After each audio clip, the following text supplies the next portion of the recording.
I got fired. With those words, my husband dropped his shoulders in disappointment. No, no, no, isn't that the best development? There's still a chance of winning this battle. Watch. The unscrupulous bald-headed president. We'll win this on our own. My name is Sammy. The other day, when the microwave went ding, I instinctively said, yes, yes, and my daughter gave me a weird look, saying, Mom's talking to the microwave. I'm a 40-year-old who got weirded out. Oh well, with things like Alexa and Siri, it's not strange to talk to machines these days. It was embarrassing because it was unconscious. Well, compared to the incredibly embarrassing people I've met in the past, talking to the microwave is not a big deal. This is a story from about 15 years ago.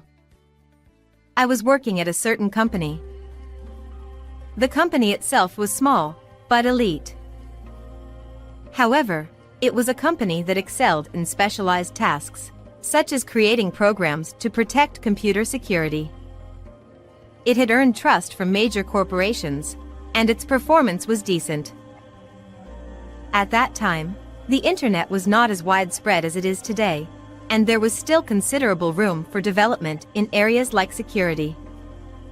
Hence, the company was reasonably expected to continue growing in the industry. It was during this time that I met my current husband, Simon, who was a colleague. We eventually got married. However, even before marrying him, I had been bothered by advances from the company president. I have to say, I was a cute child since childhood, well regarded even in the neighborhood. Especially since I didn't gain weight and grew up smoothly, I was often asked by magazine photographers to take snap photos in the streets. Being envied by everyone, I had the side effect of easily attracting troublesome men. The president was one of them. Thanks to that, I don't like my own face. Even if I just said good morning, the president evaluated it like this. You're a good girl, always greeting me with a smile every day. And he would proudly talk about it to other employees. At that time, the president was 48 years old. He was bald, and the remnants of his hair that remained were plastered onto his forehead. Despite that, he seemed satisfied, showing no intention of fixing it.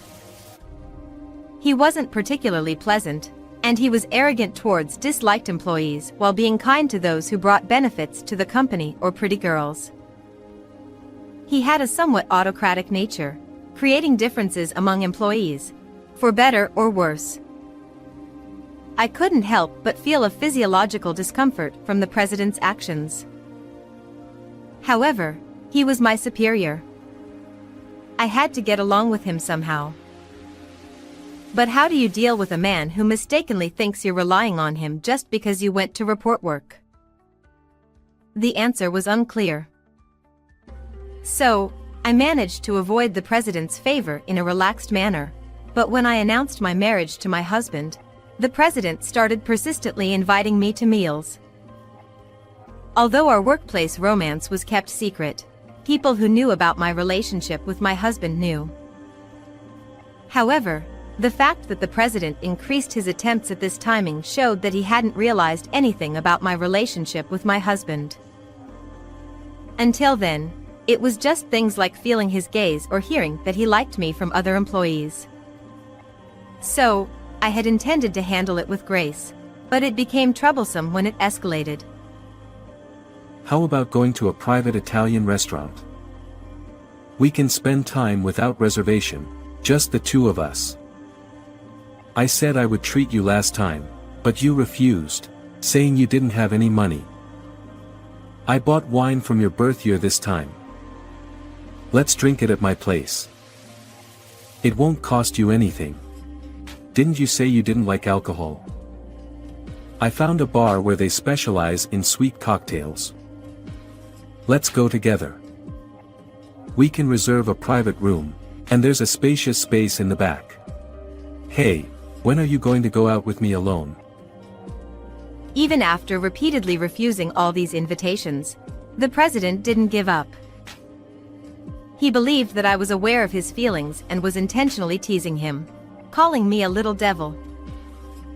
Any invitation was too transparent, with an obvious intention to get me drunk and take me to a private room. It was impossible to consider it as part of work. If he suggested going to a crowded park in front of a police station and invited me to drink water while trying to lick salt, although I would hate it, considering it as part of work and attending wasn't completely out of the question. But, in the end, will I go? No. Did you catch me? He. Because he was so persistent, one day, I said, "Please give up on me. It's bothering me." Until then, I had avoided expressing my feelings like this because I was afraid that if I did, the president would realize that I was aware of his interest, making the situation more complicated. But on this day, the stress got to me, and my true feelings slipped out. The president, as expected, happily smiled and put his hand around my waist. You were aware of my feelings all along, deliberately teasing me. You little devil. His creepy touch gave me goosebumps, and without thinking, I pushed the president away, and just ran away. Originally, my husband had been worried about the president's actions, suggesting that I quit my job.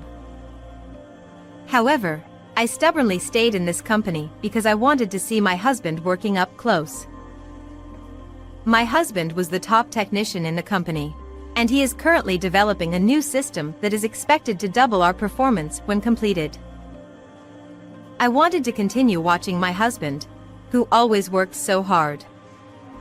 If I quit and went to the same company after job hunting, it would be unthinkable. So, despite enduring the creepy president, I wanted to stay. However, it seems like it's time to put an end to that. The next day, I submitted my resignation letter to the company, meaning the president.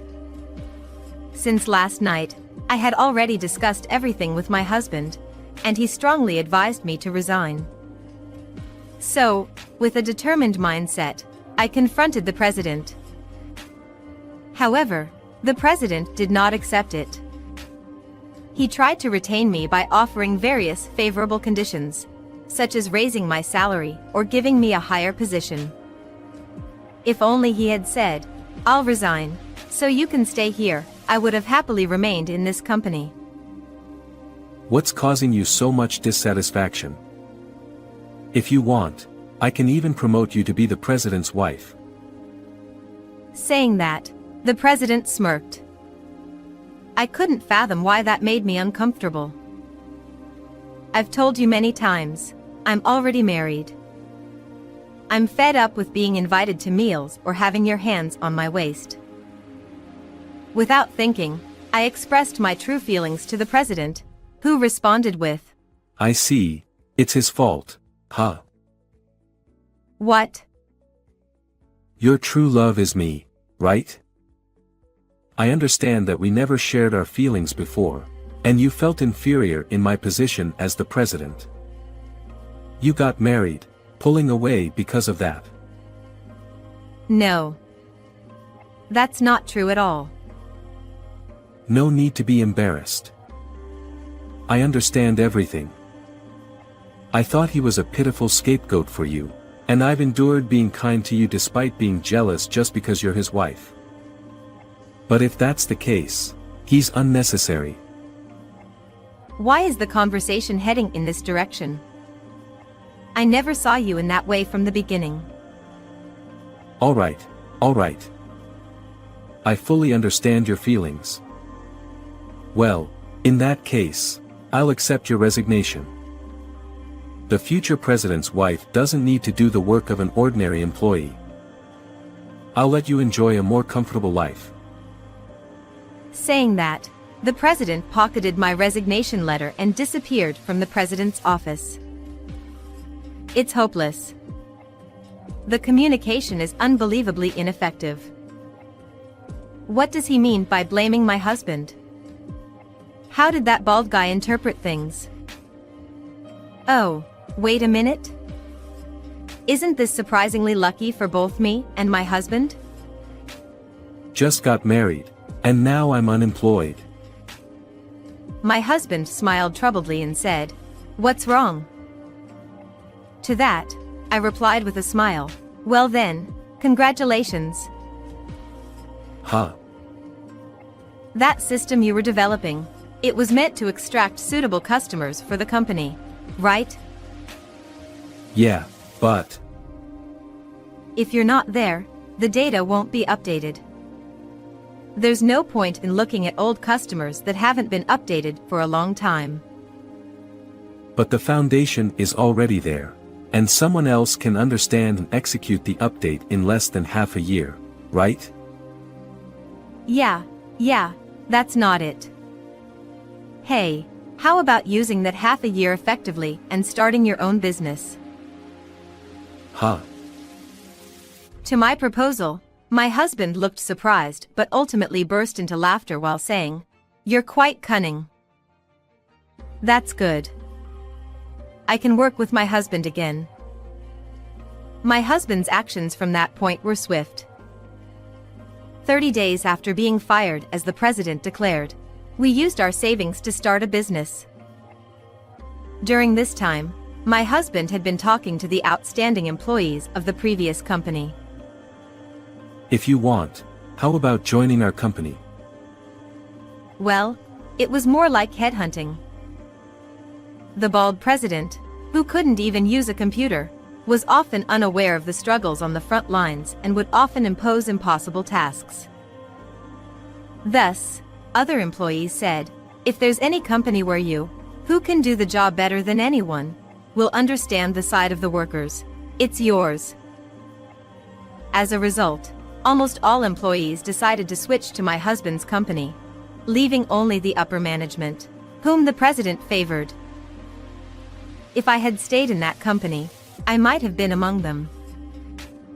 Furthermore, following my suggestion, my husband developed a new system, an upgraded version of the one built in the company. He leveraged his connections from the previous job to not only secure jobs but also created 2 new security systems and sold them to other companies.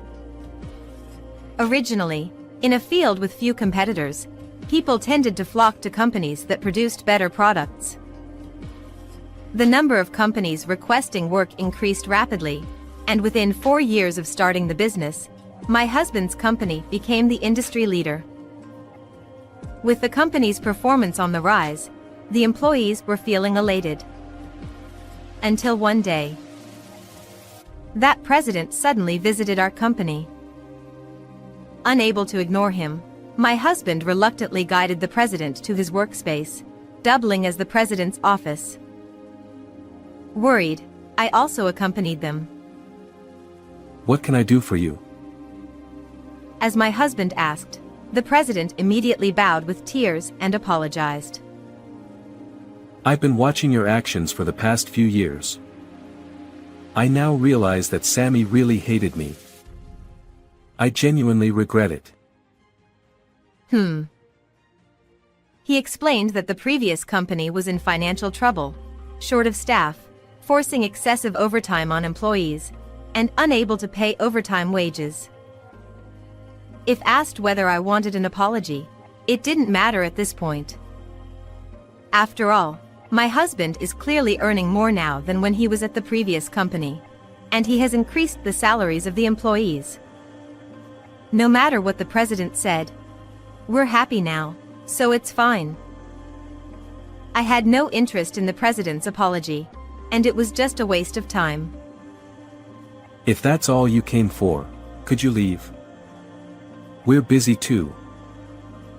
In response to my husband's words, the president got off the sofa, sat on the floor right there, and pleaded. Please. Come back to our company. With you, our performance should recover. Please help us. The president bowed down, rubbing his forehead on the floor, but my husband quietly shook his head. Since the day I was fired, I'm no longer an employee of your company. I have a responsibility to protect the employees of my own company. So, I can't go back to your company. Please do something. I beg you. If you resign as president and your company comes under ours, that's fine. Huh? Under. No, merge. I'm not sure what's best in this situation since it's my first time. Wait, are you asking me to resign as president? Of course. What you did to my wife in the past was an act that trampled on the morale of female employees. Nowadays, overworking is criticized by society. It's only natural. While what happened to me is now considered unacceptable by society, at that time, it was quite a gray area. It was an era where it depended on the individual's interpretation. Even if someone claimed they were touched inappropriately, you'd receive excuses like no ulterior motive. Just a stumble. Overly conscious woman, or face defamation, denying the truth and eventually getting fired. However, the situation with overtime was different. Until then, ignoring labor laws and allowing excessive overtime was common. With changes in laws and a gradual shift in public perception towards long working hours being bad, the president's actions would be harshly punished if reported to the appropriate authorities. At first, the president kept repeating, "Isn't there any other option? Please spare me from resigning." But realizing the gravity of his actions, he understood that remaining at the top of the company was impossible. The president stepped down from his position, and my husband absorbed and merged his company. All the employees were taken in, and the overtime pay that couldn't be paid was settled here. Since our company was flourishing, it actually turned out to be a relief. The president's company had low wages, so the overtime pay wasn't a significant amount. We won. When you proposed that I should start a business when I became unemployed, I never thought we could expand the business enough to crush the president's company. I believed in your ability. Really? Aren't you just trying to flatter me and boost my ego? No way, you caught me. While talking about such things as a couple, I sincerely felt relieved that everything went well. Later, it turned out that someone leaked the conversations in the president's office, which I never told anyone about. The embarrassing actions of the president, who used to flirt with me, became public. Since it's a small company, it didn't make it to the news on television, but it was reported in local newspapers, including the overtime issue. Apparently, more people read local papers than watched TV or read famous magazines. The president became a scorned figure in the local community, and playing president became a trend among kids. It was a surreal game where they persistently flirted with a pretended reluctant girl. If the president saw it, it would be too embarrassing, and he would probably dig a hole to bury himself. By the way, the president was divorced and had a middle school daughter. However, when this game became popular, it seemed that his daughter heard about her father's actions, and she returned home almost like running away. Well, for a sensitive teenage girl, having such a creepy father must be unpleasant. It's a case of reaping what you sow or self-inflicted misfortune. The president, who lost both the company and his daughter, couldn't find work in well-paying companies due to his inability to use a computer. Currently, he's employed as an office worker in a local factory, but he can't handle essential desk work. Therefore, he has become responsible for serving tea to the female president. He, who used to condescendingly order female tea servers with a loud "Hey, bring me some tea," is quite a downfall. The president himself probably never imagined a future where he would become a tea server. The employees who switched from the president's company to ours are laughing heartily at the president's dramatic fall from grace. There is no sympathy for him. On the other hand, my husband and I were blessed with 2 children. Our daughter is talkative, making fun of me when I bow my head during a call or respond to the microwave. Well, she's cheeky but cute. Our son is a year younger and seems to excel in computer-related matters like his father. Despite being still young, he creates small programs, so I think he has a promising future, unbiasedly speaking. It would be nice if he could take over the company. He, however, wants to become a YouTuber, work for Uber Eats, or be a pizza delivery guy. Wait, son, isn't there anything else? While being tossed around by the children every day, we enjoy our happy days. How did you find this story? Don't forget to subscribe to the channel. See you in the next video.